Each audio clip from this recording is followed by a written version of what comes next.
Hello friend, welcome to Jhilam's kitchen. আজকে আমি তোমাদের সাথে শেয়ার করতে চলেছি রসালো মালপোয়ার রেসিপি। তোমাদের যদি আমার এই ভিডিওটা ভালো লেগে থাকে তাহলে তোমরা লাইক, শেয়ার, কমেন্ট করো। আর আমার চ্যানেলের নিত্য নতুন রেসিপির আপডেট পেতে গেলে আমার চ্যানেলটিকে অবশ্যই সাবস্ক্রাইব করো। তাহলে চলো শুরু করা যাক মালপোয়া। মালপোয়া বানানোর জন্য আমি প্রথমে নিয়ে নিয়েছি একটা মিক্সিং বোল, আর নিয়ে নিয়েছি একটা বাটি।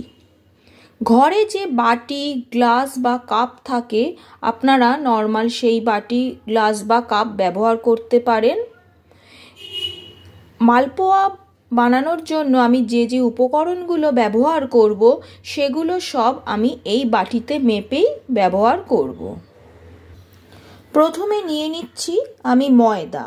এই বাটি মেপে আমি 2 বাটি ময়দা নিয়ে নেব।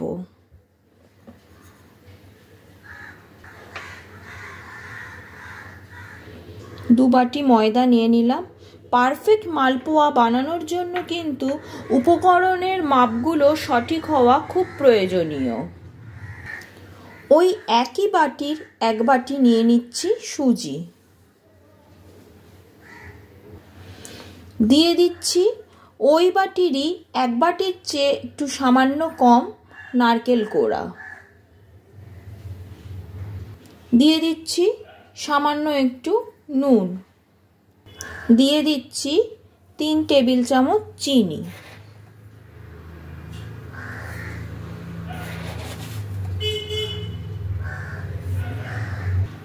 এবার সমস্ত উপকরণগুলো একবার ভালো করে মিশিয়ে নিচ্ছি।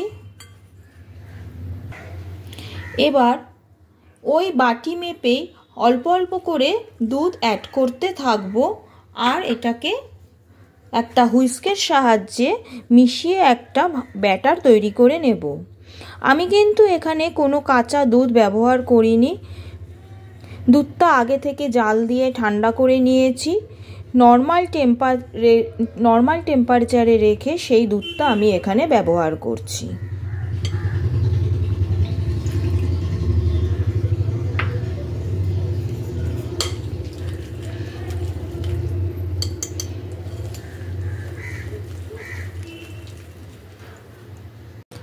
আমি মোটামুটি এরকম ঘনত্বের একটা ব্যাটার তৈরি করে নিয়েছি। এখানে আমি যে বাটি মেপে দুধটা দিয়েছিলাম প্রায় 3 বাটি মতো দুধ এখানে আমি ইউজ করেছি। ব্যাটারটা একটু পাতলা করতে হবে, কারণ যখন আমি মিক্সচারটা একটু রেস্টে রেখে দেব তখন সুজিটা ফুলে উঠে আবার এটা ঘন হয়ে যাবে। এখানে আমি নিয়ে নিয়েছি আধ ভাঙা মৌরি। মালপোয়াতে মৌরির ফ্লেভারটা কিন্তু ভীষণ ভালো লাগে। এটা আমি এই ব্যাটারের মধ্যে দিয়ে দিচ্ছি। দিয়ে আবারও একটু ভালোভাবে মিশিয়ে নেব।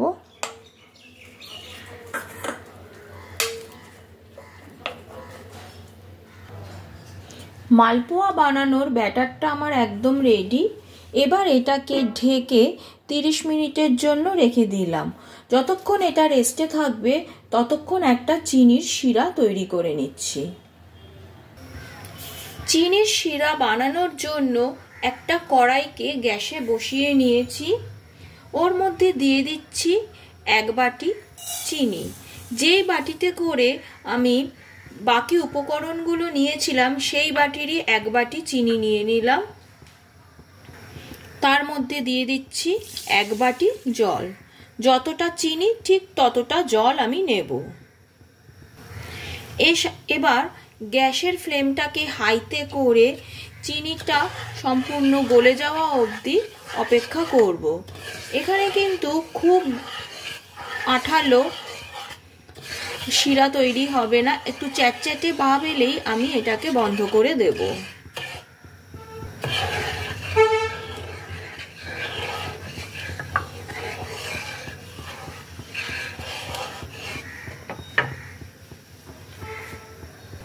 চিনিটা খুব ভালোভাবে মেল্ট হয়ে গেছে।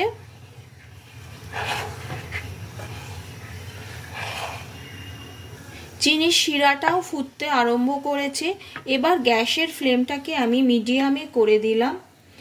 এই শিরার মধ্যে একটু ভালো ফ্লেভার আনার জন্য আমি দিয়ে দিচ্ছি থেতো করে রাখা কটা এলাচ।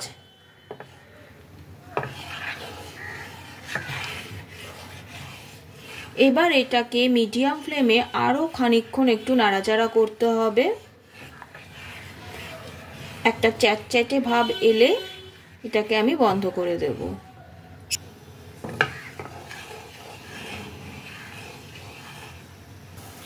আমার চিনির শিরাটা কিন্তু একদম রেডি হয়ে গেছে।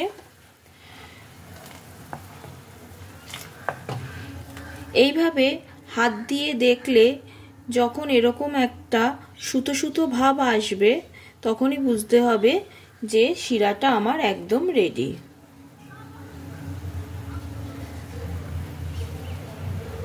এবার আমি গ্যাসের ফ্লেমটাকে অফ করে দেব। 30 মিনিট রেস্টে রাখার পর সুজিটা বেশ ভালোভাবে ব্যাটারের সাথে মিশে গেছে। ব্যাটারটা আমার একটু ঘন মনে হচ্ছে, তাই আমি এর মধ্যে আবারও একটুখানি দুধ অ্যাড করে দেব। মালপোয়া ভাজার জন্য ব্যাটার কিন্তু আমার একদম রেডি হয়ে গেছে।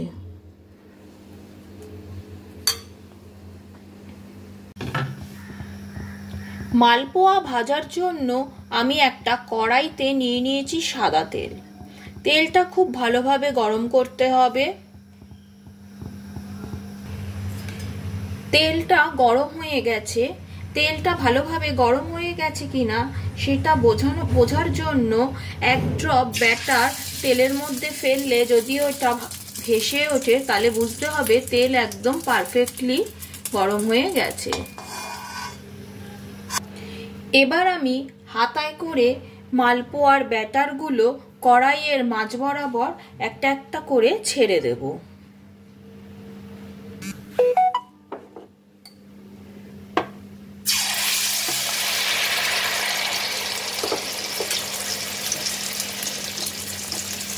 এবার এগুলোকে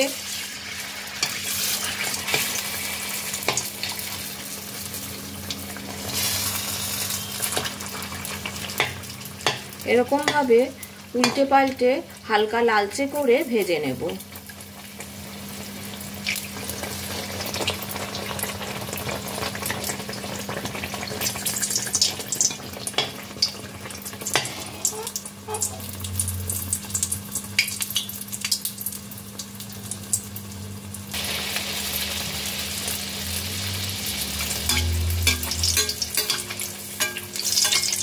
দেখো মালপোয়াগুলো কি সুন্দরভাবে ফুলে উঠছে।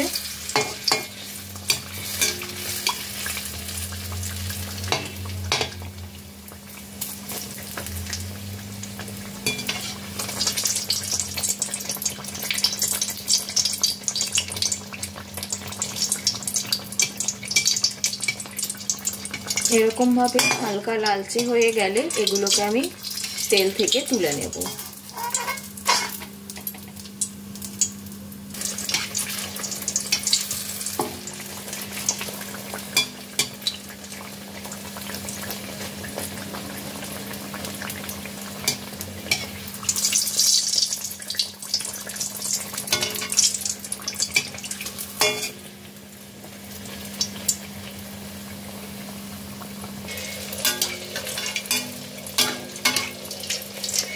প্রত্যেকটা মালপোয়াই কিন্তু একই সাইজের হচ্ছে আর এরকম ভাবে পুরো বলের মতো করে ফুলে উঠছে।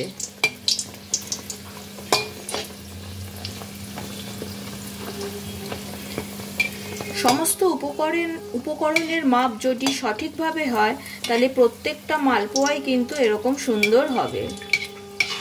কত সুন্দরভাবে ফুলে উঠছে। এবার ওই চিনির শিরার মধ্যে আমি মালপোয়াগুলোকে দিয়ে দেব। দিয়ে 1 থেকে 1.5 মিনিট এগুলোকে আমি ভিজিয়ে রেখে দেব।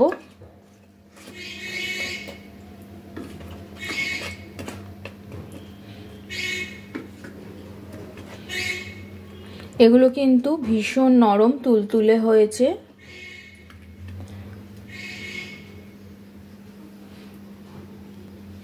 এইভাবে আমি বাকি মালপোয়াগুলো বানিয়ে নিচ্ছি। তৈরি হয়ে গেল রসালো নরম তুলতুলে মালপোয়া। আমি একটা মালপোয়া তোমাদেরকে ভেঙে দেখিয়ে দিচ্ছি এটা কতটা সফট হয়েছে।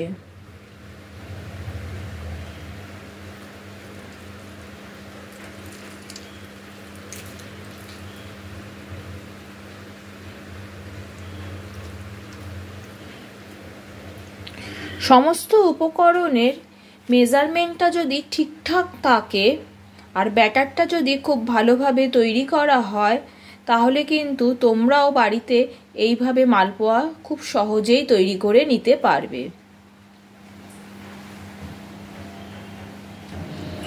আমার এই রেসিপিটা কেমন লাগলো তোমরা অবশ্যই আমাকে কমেন্ট বক্সে জানিও।